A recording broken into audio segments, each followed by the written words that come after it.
ذرا سوچئے کہ قتل ہو جائے اور قاتل کا کوئی پتہ ہی نہ چلے، نہ کوئی گواہ ہو، نہ کوئی ثبوت ہو تو صرف الزام تراشی اور جھگڑا۔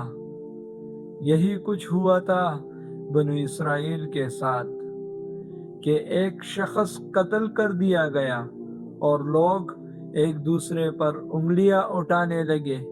کوئی کہتا یہ قاتل ہے، کوئی کہتا نہیں نہیں وہ دوسرا قاتل ہے۔ جب جھگڑا حد سے بڑھ گیا تو وہ گئے اپنے نبی موسیٰ علیہ السلام کے پاس۔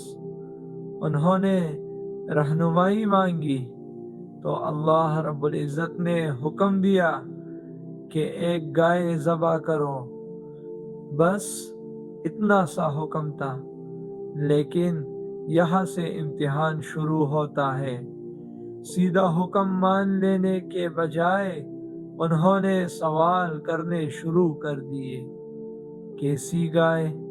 کون سی گائے؟ کیا کام کرتی ہو؟ رنگ کیسا ہو؟ اور ہر سوال کے بعد حکم اور مشکل ہوتا گیا۔ آخر کہا گیا نہ بہت بوڑھی ہو نہ بالکل جوان ہو، اس کا رنگ زرد ہو، دیکھنے والوں کو پسند آئے اور وہ کسی کام کے لیے استعمال بھی نہ ہوتی ہو۔ اب ایسی گائے ملنا آسان نہیں تھا۔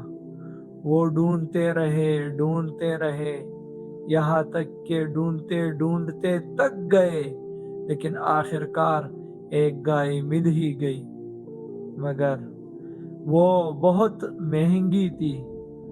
انہوں نے مجبوری میں اس کی بھاری قیمت ادا کی، پھر جا کر اس گائے کو ذبح کیا، اور وہ بھی بڑی مشکل سے۔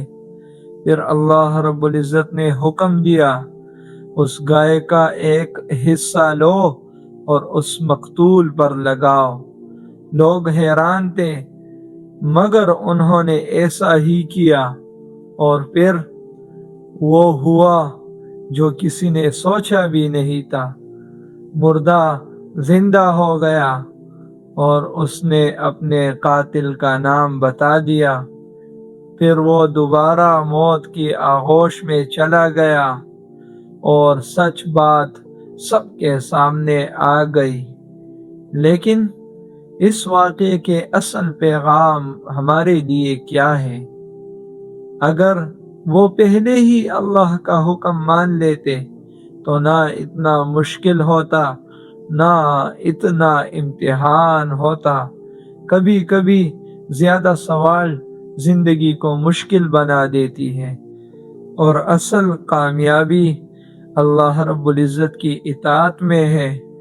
اس واقعے سے ایک دوسرا سبق ہمیں حاصل ہوتا ہے کہ والدین کی خدمت سے اللہ رب العزت انسان کو دنیا میں بھی اور آخرت میں بھی اس کے بدلے ضرور دیتا ہے۔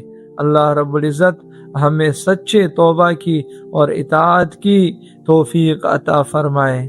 اور اسی طرح کے مزید معلومات کے لیے ہمارے چینل کو سبسکرائب کریں اور ڈیلی ہمارا کنٹینٹ دیکھیں، جس میں آپ کو قرآنی تعلیمات ملے گی۔